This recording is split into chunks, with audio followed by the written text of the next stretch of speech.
인간의 삶의 행복이 과연 어떤 것입니까? 많이 가졌다고, 많이 배웠다고, 권세를 누렸다고 정말 행복할 수 있습니까? 그렇지 않다는 것을 우리는 너무나 잘 알고 있고요.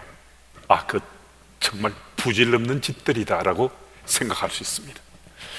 얼마나 감사할 수 있느냐, 어디까지 감사할 수 있느냐, 얼마나 충만한 감사 속에 살고 있느냐, 감사로 또 생을 마감할 수 있느냐, 그것이 바로 그 사람의 행복을 결정짓는 척도가 될 수 있습니다. 예수께서 갈릴리 바닷가 건너편 빈들에 거하셨습니다. 많은 사람들이 예수의 말씀을 듣고자 따라왔기 때문에 지금 빈들에서 예수께서 말씀을 무리들에게 전하고 계십니다. 오늘 본문과 같은 내용의 병행 구절인 마태복음 14장 15절 말씀을 보면 이제 해가 저물어 때가 이제 어둠 속에 짙어지고 있다라고 말씀하고 있습니다. 그러니까 사람들이 아침부터 빈들에 앉아서 예수의 말씀을 들었는데 하루 종일 주의 말씀을 듣다 보니까 해가 지게 되었다는 거예요. 해가 지게 되어 그 타이밍 속에 모두들 흙이 지게 되었습니다. 그는 먹을 것이 없는 거예요. 아무리 좋은 말씀을 듣더라도요, 배가 고프면 지치고 피곤해지는 겁니다. 그런데 그때 예수께서 바로 그들에게 주목하셨습니다. 그리고 말씀하십니다. 우리가 어디서 떡을 사서 이 사람들을 먹이겠느냐? 5,000명에 달하는 무리들입니다. 이 사람들을 먹이려면요, 엄청난 액수의 비용이 들어갈 수 있습니다. 설령 그만한 돈을 준비한다 하더라도 장정만 5,000명이라 했거든요. 그러면 여성들과 아이들까지 합치면 최소한 1만 명이 넘을 텐데 그들을 한꺼번에 음식을 준비해서 먹인다는 거, 이거 거의 불가능하잖아요. 음식을 준비했다 하더라도 빈들까지 그것을 배달한다는 것, 이건 거의 불가능하잖아요. 그런데 예수께서는 빌립에게 저 사람들을 먹이고 싶은데 어떻게 하면 좋겠니? 라고 주께서 물으셨던 겁니다. 빌립이 그 말씀 받아서 이렇게 대답합니다. 각 사람으로 조금씩 받게 할지라도 200데나리온의 떡이 부족하리이다.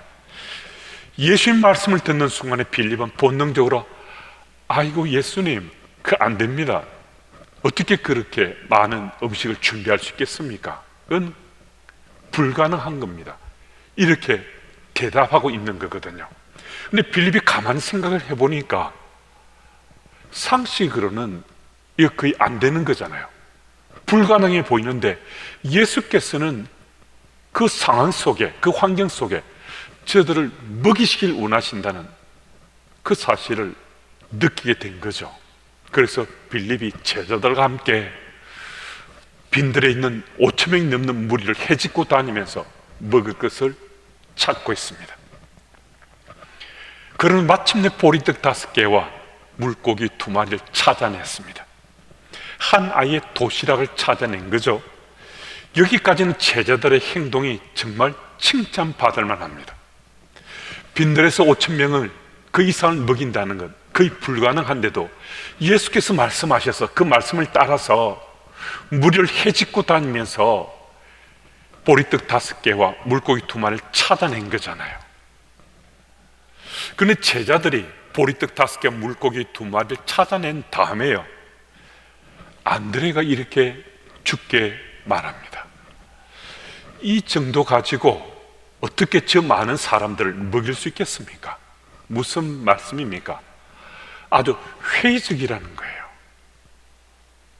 도저히 가능한 아닙니다라고 지금 묻는 거거든요.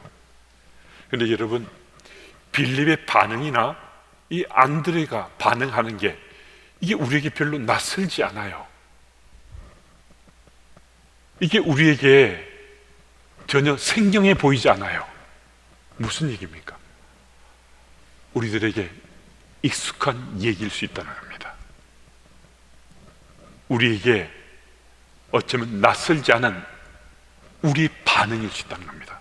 나의 스토리일 수도 있다는 거예요. 우리들도 예수님이 나의 그리스도라고 믿어지면요, 주의 말씀 따라 살려고 해요. 때로는 칭찬받을 만큼 기특하게 주의 말씀을 순종하면서 우리가 살기도 해요. 그런데 한편으로는 여전히 우리는 하나님 말씀을 의심하고요, 여전히 하나님 말씀을 내 경험에 비추어서 빗대어 보고요, 하나님 말씀에 대해서 내 상식 선에서 이 기준에 맞는지 자를 대보고 나서 그 말씀을 따라 살려고 해요. 무슨 말씀입니까? 분명히 우리는 예수님의 제자로 살고 싶어하고 주의 말씀을 따라 사는 그리스도인이 틀림없는데, 주의 말씀보다 상황과 환경이 더 잘 보인다는 거예요. 주의 말씀이 능력이 돼서 내 삶 속에 파도치고 역동한 체험이 있어요. 경험이 있는데도 어떤 상황과 환경 속에 내가 젖어들게 되면 말씀보다 문제만 보인다는 거예요. 그래서 우리들에게 불평불만이 따라다니는 거거든요. 그래서 감사가 우리에게 있을 수 없고요, 더 넘치는 감사는 사실 찾을 수 없다는 겁니다. 그런데 오늘 본 말씀을 자세히 한번 살펴보시면요, 10절 11절 말씀에서 보리떡 5개와 물고기 2마리를 보시자마자 예수께서는요, 5,000명 이상의 무리를 50명씩 무리져 앉게 하십니다. 그리고 곧 이어서 축사하셨습니다. 이 축사하셨다는 것은 아주 의미 있는 메시지입니다. 오늘 말씀의 핵심이 이 구절 속에 함축되어 있다라고 말할 수도 있습니다. 이 구절 축사의 축은 빌축, 기도할 축자고요, 사는 사례할 사, 감사할 사자입니다. 예수께서 보리떡 5개와 물고기 2마리를 드시고 그것을 보시자마자 무리를 50명씩 앉히신 다음에 하나님께 감사 기도를 올리셨다는 거예요. 무슨 말씀입니까? 예수께서는 지금 5,000명 이상의 그 무리를 보신 것이 아니라 보리떡 5개와 물고기 2마리를 보시면서 감사 기도를 하나님께 올리셨다는 거예요. 이 굉장한 일이 일어난 겁니다. 감사로 하나님께 기도를 올려드렸는데요, 기적이 일어난 거죠. 5,000명 이상의 장정, 최소 1만 명 정도 되는 그 무리들이 다 배불리 먹었다고 말씀이 기록하고 있어요. 그리고 12바구니에 이르는 조각들을 거두어 들여서 이 바구니가 채워졌다고 말씀하고 있습니다. 그 누구도 관심조차 갖지 않았던 벳세다의 빈들이었습니다. 그 벳세다 빈들의 놀라운 기적이 일어나게 된 겁니다. 여기서 우리는 한 가지 사실에 집중할 수 있는데요, 예수님의 감사가 없었다면 오병이의 기적은 일어나지 않았다는 거예요. 보리떡 5개와 물고기 2마리로 최소 1만 명 이상이 먹게 되는, 그것도 배불리 먹게 되는 기적이 일어난 거잖아요. 그런데 이 기적은 어떻게 일어난 거죠? 감사함으로, 감사로 하나님께 기도하니까요, 이런 놀라운 기적이 일어났잖아요. 이 사실을 우리가 믿으면요, 우리는 일상 속에 좀 더 감사하며 살 수 있습니다. 여러분, 제가 어떤 상황 속에 있더라도요, 좀 더 감사할 수 있고 또 감사의 조건을 찾고 또 찾으면서 살려고 우리 하게 되거든요. 그래서 감사가 기적을 낳는 출입구가 될 수 있다고 우리가 믿게 된다는 거예요. 여러분, 지금 코로나19 상황 속에 있기 때문에 감사가 넘치는 일, 감사할 만한 일보다도 힘들고 어려운 일들이 더 많이 생깁니다. 하지만 이런 상황 속에서도 감사의 조건을 찾아보시면요, 우리 정말 감사할 수 있습니다. 정직하게 하나님 앞에 한번 우리 서보자는 거예요. 우리 지금 대면에서 예배를 드리고 싶어도 제한된 인원만 예배 드리잖아요. 비대면 상태로 지금 우리가 예배 드리는데요, 이전보다 훨씬 더 열악한 상황 속 예배 드리면서 거의 대부분 우리 교우들이 고백하는 게 있잖아요. 예배가 이처럼 소중한 줄 몰랐다고, 예배가 이처럼 귀한 줄 몰랐다고, 예배당에서 예배 드리는 것이 이처럼 이만큼 감격스러운 줄 몰랐다고, 그런 고백들 하세요. 코로나19 상황 속에 이 감사할 수 없는 것일 수 있는데, 감사의 조건을 찾으니까 예배 드리는 것만으로 이게 너무 감사하잖아요. 하나님 앞에 정직하게 질문하고 답을 찾으면요, 훨씬 더 많은 감사의 조건들을 찾을 수 있습니다. 코로나19 상황 속에 맞는 추석 명절입니다. 힘들고 어려운 일들이 어찌 한두 가지겠습니까? 하지만 하나님 살아계시고 주께서 나와 동행하신다는 이 사실이 믿어지면요, 더 감사할 수 있습니다. 고향 찾아가시거나 고향 찾아와서 가족들 우리가 만나면요, 감사의 조건을 더 찾아보십시오.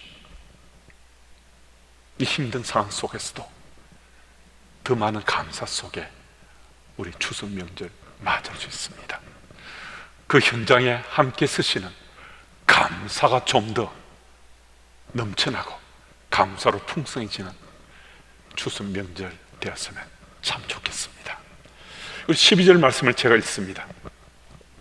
그들이 배부른 후에 예수께서 제자들에게 이르시되 남은 조각을 거두고 버리는 것이 없게 하라 하심으로, 예수께서는 오병이의 놀라운 기적을 일으키셔서 5,000명 이상이 배불리 먹었습니다.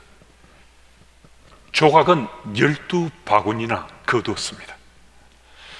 그런데 예수께서 그 제자들에게 남은 조각을 거두드리라고 직접 말씀하셨습니다. 왜 예수께서 이 남은 조각을 제자들에게 거두라고 말씀하셨을까요? 나중에 배고플 때 먹으려고, 그거 챙기라고 주께서 말씀하셨겠습니까? 보리떡 5개와 물고기 2마리로 장정만 5,000명 이상이 먹는, 그것도 배불리 먹도록 하는 기적을 일으키셨잖아요. 나중에 드시려고 챙겨두신 그런 이 거둠이 전혀 아니잖아요. 왜 이 말씀을 하셨겠습니까? 예수께서는 제자들에게 남은 조각, 그 흔적들이 바로 감사의 흔적이라는 것, 그 제자들에게 지금 깨닫게 하시고 계시는 거예요. 그럼 이게 참 중요한데, 오병이의 역사는요, 우리 인생길에 한 번 일어나고 그치는 것 아닙니다. 주의 은혜로 여러분과 제 삶 속에 오병이의 역사가 체험되면요, 그 역사가 또 다른 오병이의 역사를 또 낳게 되고요, 또 다른 여러 상황 속에 오병이의 역사가 내 속에 일어난다는 걸 내가 체험하며 경험하며 살 수 있는데, 하나님께서 제자들에게 지금 그 조각조각 하나하나를 보리떡 조각, 물고기 조각 거두게 하시면서 절절하게 감사의 흔적들 체험케 하시는 거예요. 그래서 그들이 인생길에 또 다른 오병이의 역사들을 체험하며 하나님 사람으로 당당하게 살아갈 수 있도록 지금 은혜 베푸시고 계시는 거거든요. 13절 말씀을 제가 또 읽습니다. 이에 그둔이 보리떡 5개로 먹고 남은 조각이 12바구니에 찼더라. 5,000명의 무리 대비 보리떡 5개, 물고기 2마리, 이게 비견조차 되지 않잖아요. 5,000명 대비 보리떡 5개, 물고기 2마리, 이거 정말 볼품없어 보이잖아요. 쓸모없어 보이잖아요. 그런데 그 보리떡 5개, 물고기 2마리가요 5,000명 이상이 배불리 먹는 기적을 연출했습니다. 그리고 12바구니나 남은 것을 거두어 채웠습니다. 그럼 이 구절에서 우리가 주목해야 될 것이 있는데요, 우리 구절 전반부 말씀은 함께 읽어보겠습니다. 우리 함께요. 여기 한 아이가 있어 보리떡 5개와 물고기 2마리를 가지고 있나이다. 보리떡 5개와 물고기 2마리를 가졌던 이 아이는 자기가 먹을 이 도시락을요, 예수님께 그대로 바쳤습니다. 아이잖아요. 아이는 자기가 이 먹고 싶을 수 있잖아요. 못 주겠다고 버틸 수 있습니다. 제자들이 좀 달라고 예수님께 가져가면 가서 예수께 말씀 들으시고 네게 다시 돌려줄 수 있다라고 혹시 설득하고 했을지 모릅니다. 그리고 이 아이가 잠시 줬다가 바로 돌려받을 것이라 그런 생각을 혹 할 수도 있었을지 모릅니다. 그런데요, 오늘 본문을 보면요, 이 아이는 이 보리떡 5개와 물고기 2마리 이 도시락을 예수님께 온전히 바쳤습니다. 보리떡 5개와 물고기 2마리를 받은 예수께서 예수님 마음대로 하시잖아요. 아이에게 돌려줄 마음이 전혀 없으시잖아요. 아이가 생떼를 부렸겠습니까? 아이는 예수님께 이 보리떡 5개와 물고기 2마리를 온전히 드린 거거든요. 정말 볼품없고 쓸모없어 보일 수 있는 5,000명 대비 보리떡 5개, 물고기 2마리일 수 있었는데 아이가 그것 한 예수님께 바쳤을 때 놀라운 기적이 일어났습니다. 정말 놀라운 역사가 일어났습니다. 오늘 이 자리에 함께한 우리들도 우리의 가진 물질이나 또 재능이나 이거 내 거란 생각 우리 가지고서 주님께 바치는데 좀 주저할 수 있습니다. 근데 주님께 바치지 못하는 이유가 뭐 몇 가지 있을 수 있겠지만은 두드린 이유 중에 하나는요, 이게 주님께 무슨 쓸모가 있겠는가? 이게 하나님의 아들인 예수님께 무슨 필요가 있겠는가?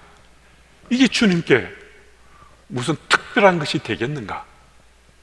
이런 생각들을 종종 한다는 겁니다. 물질이든 은사든 시간이든 건강이든 내가 가진 것, 이게 주님께 뭐 그렇게 특별하고 이게 쓰일 법하고 이게 소중한 것이 되겠는가? 별것 아닌 것으로 생각하고 주님께 바치지 못하는 사람들이 생각보다 훨씬 더 많다는 겁니다. 여러분, 정말 볼품없어 보이는 그 오병이어가 주의 손에 붙잡혔을 때요, 그 오병이어가 기적의 씨앗이 됐습니다. 여러분과 제 속에 있는 별것 아닌 같은 볼품없어 보이는 거요, 그 주의 손에 맡겨지면요, 우리 인생의 기적의 출입구가 될 수 있습니다. 여러분, 오병이의 이 역사는요, 주께서 감사함으로 하나님께 기도드림으로 이 역사가 일어났습니다. 우리의 가진 것이 감사함으로 주님께 드려지면요, 그런 놀라운 역사가 여러분과 제 앞에 기다리고 있는 거예요. 여러분과 제 인생길에 우리가 소유한 것 무엇이든 감사함 가지고 살아가고 그것을 사용하면요, 여러분과 제 인생길에 이 시대 상황 속에서 다양한 오병이어를 체험하며 우리 살아갈 수 있다는 거예요.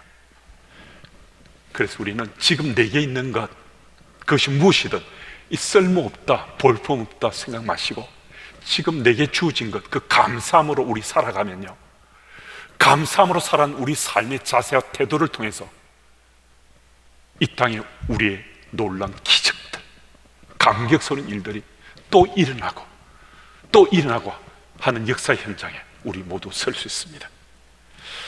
제 개인적인 이야기를 말씀드리는 것을 널리 헤아려 주시면 좋겠습니다. 이 얘기는 몇몇 소그룹에서 제가 나눔을 했던 적이 있습니다. 저와 제 아내가 자주 나누는 얘기가 있습니다. 저희들은 뭐 한 달 혹은 뭐 2달, 또 여름 한 시즌이든 우리 같이 자주 나누는 얘기가, 요즘 우리가 가장 많이 나누는 얘기가 뭐지? 이런 이야기를 종종 합니다. 뭐 그때가 한 달이든 또 2달이든. 근데 언제라도 우리가 지금 가장 나누는 얘기가 무엇이라고 우리가 묻고 답을 서로 나누면요, 그때는 언제나 가장 많이 나누는 얘기가 감사였습니다. 참 감사하다. 주의 은혜가 참 감사하다. 주님의 교회 목사라는 신분으로 인해 교계나 사회적 포지션이 좀 더 좋아졌기 때문에 그렇게 감사가 많아진 것, 그거 아닙니다. 제가 이민 목회를 할 때나 이전 교회를 섬길 때도 제 아내와 함께 한 번씩 나눈 그 얘기 속에 언제나 가장 많이 나누는 단어는 감사였습니다. 참 감사하다. 하나님 은혜가 참 감사하다. 항상 우리가 감사하다라고 나눌 수 있던 것은요, 언제나 저희들에게는 하나님 살아계심이 믿어졌어요. 언제나 주님은 우리와 함께 하심이 믿어졌어요. 저희들도 힘들 때도 있을 거예요. 고난의 한가운데 던져질 때도 있었습니다. 상처도 있고 참 아파하며 지낼 때도 있었습니다. 그때도 우리가 함께 나눈 얘기를 묻고 답했을 때, 그때도 언제나 우리 가장 많이 나누는 얘기는 감사였습니다. 참 감사하다. 하나님 은혜가 참 감사하다. 저와 제 아내의 일상 속에 가장 많이 보여지고 느껴지고 고백되는 것이 감사인 것은 하나님께서 저에게 주신 최고의 선물이었습니다. 여러분, 하나님께서 저희에게만 이런 좋은 선물 주셨겠습니까? 그리스도인 살아가는 우리들에게 하나님께서는 지금 살아계시고 우리와 동행하신다는 이 사실이 믿어지는데, 우리들도 어떤 상황 속에도 더 감사하며 살아갈 수 있도록 하나님께서 이미 선물을 주셨거든요. 이미 주신 그 선물을 또 헤아려보면요, 어떤 상황 속에서도 참 감사하다. 주의 은혜가 정말 감사하다. 우리 고백하면서 서로 존중하고 더 아끼고 사랑하며 가족들이 더불어 살아갈 수 있습니다. 추석 명절 맞습니다. 코로나19 상황 속에 있기 때문에 힘들고 어려운 일들이 더 많이 보여질 수 있습니다. 하지만 이 상황 속에도 하나님 살아계시잖아요. 이 상황 속에도 하나님은 지금 우리와 함께 하심이 믿어지잖아요. 내게 있는 것, 내가 소유한 것, 내게 학습된 것, 그것이 무엇이든 간에 주께서 함께 하시면 그것들은 다 감사의 조건들입니다. 감사함입니다. 이번 추석 명절에 하나님께서 우리 모두에게 주신 최고의 선물 중 하나인 그 감사함을 풍성히 나누시면서 복된 추석 명절 다 되시길 축복합니다.